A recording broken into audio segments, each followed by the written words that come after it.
möchtet Dialekt besser verstehen, aber wisst nicht, wie und wo ihr anfangen könnt? Wir helfen euch. Und zwar heute mit 2 genialen Beispielen aus dem Alltag, mit denen wir euch viele typische Dialektbesonderheiten zeigen. Los geht's! Grüß euch!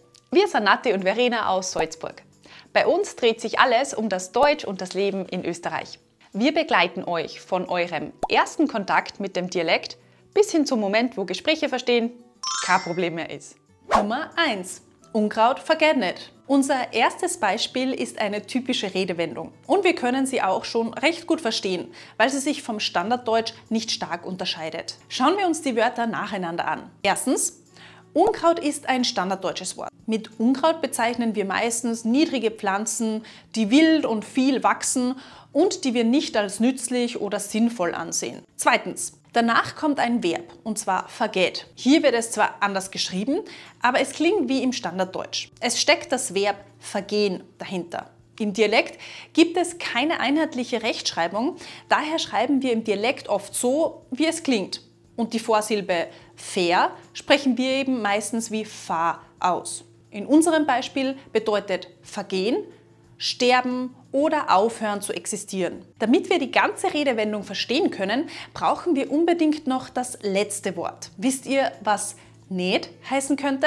Drittens, nicht ist eine Negationsform im Dialekt. Es bedeutet nicht. Merkt euch das unbedingt, denn wir brauchen es gleich noch im nächsten Alltagsbeispiel. Wenn ihr noch mehr zur Negation lernen möchtet, schaut euch auf jeden Fall unser Video dazu an. Der ganze Satz lautet also: Unkraut vergeht nicht. Diese Redewendung benutzen wir, wenn wir sagen möchten, dass etwas oder jemand nicht so schnell aufgeben wird, nicht klein zu kriegen ist oder nicht sterben wird. Wir schätzen also eine Person als robust und widerstandsfähig ein und denken, dass sie eine herausfordernde Situation meistern kann. Es kann sowohl eine negative als auch eine positive Konnotation mitschwingen. Im negativen Kontext möchten wir damit ausdrücken, dass schlechte Menschen trotz ihrer negativen Einstellung oder Lebensweise nicht klein zu kriegen sind. Im Positiven möchten wir damit sagen, dass eine Person stark genug ist, um schwierige Lebensphasen oder Situationen zu überstehen und ihr nichts Schlimmes passieren wird. Oft verwenden wir die Redewendung auch in einer lustigeren, scherzhaften Art und Weise. Zum Beispiel, wenn wir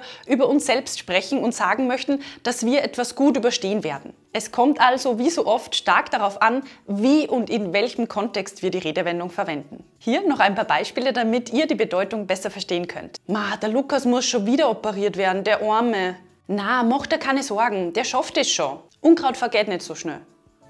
Das letzte Jahr war echt heftig. Es sind mir so viele blöde Sachen passiert, das hat mich echt verzweifeln lassen.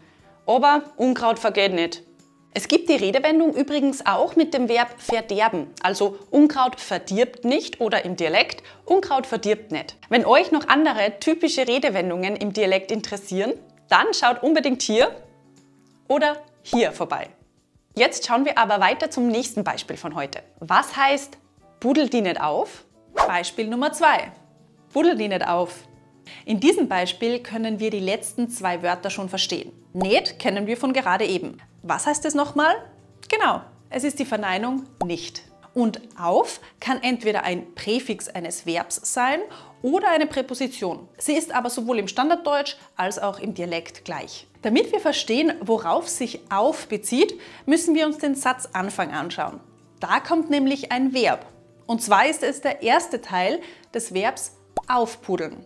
Der Duden kategorisiert dieses Verb als typisch österreichisch. Und dort wird es übersetzt mit einerseits sich aufspielen, sich wichtig machen und andererseits mit sich aufregen oder entrüsten. Sich aufpuddeln kann sich also auf 2 verschiedene Situationen beziehen. Zum Beispiel, wenn sich eine Person als unglaublich wichtig wahrnimmt, zu allem einen Kommentar oder, wie wir sprichwörtlich sagen würden, zu allem ihren Senf dazu gibt und ganz einfach die eigenen Bedürfnisse viel wichtiger nimmt als die der anderen, dann können wir sagen, die puddelt sie aber auf. Andererseits können wir aufpuddeln aber eben verwenden, wenn sich jemand aufregt, empört oder entrüstet ist über eine Person oder eine Situation. Meistens meinen wir aber damit, dass sich eine Person grundlos und übermäßig über eine Sache aufregt und wir diese Reaktion als übertrieben empfinden. Dann könnten wir sagen, pudel die nicht so auf, wir alle müssen da jetzt warten an der Kasse.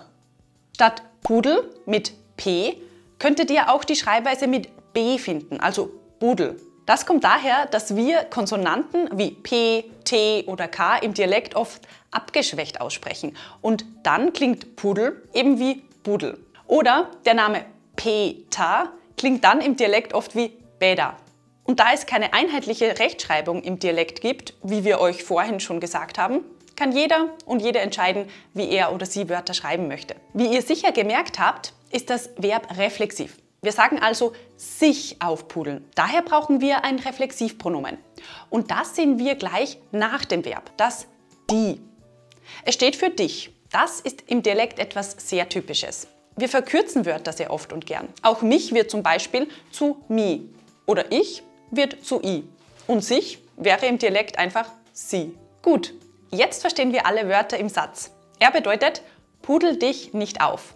Und mit pudel dich nicht auf möchten wir einer Person klarmachen, dass wir ihre Reaktion gerade als übertrieben empfinden, sie sich zu wichtig nimmt und wir möchten sie dazu ermutigen, sich zu beruhigen.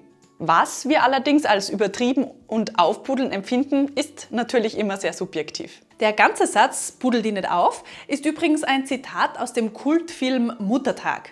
Pudel dich nicht auf, hast du netten Bär. Wenn ihr den noch nicht kennt, dann habt ihr unbedingt Aufholbedarf. Wir verlinken euch einen YouTube-Link zum Film in der Videobeschreibung. Wir pudeln uns jetzt gar nicht auf und sagen einfach Danke und Wiederschauen. Schön, dass ihr wieder dabei wart. Wir freuen uns, wenn wir uns auch nächsten Samstag zu einem neuen Video wiedersehen und bis dahin wie immer nicht vergessen, gemeinsam macht Deutsch und Dialekt in Österreich doppelt so viel Spaß. Heute haben wir 5 Redewendungen aus unserem Alltag und ihr ratet, was sie heißen. Los geht's. Redewendung Nummer 1. Es zu bunt treiben.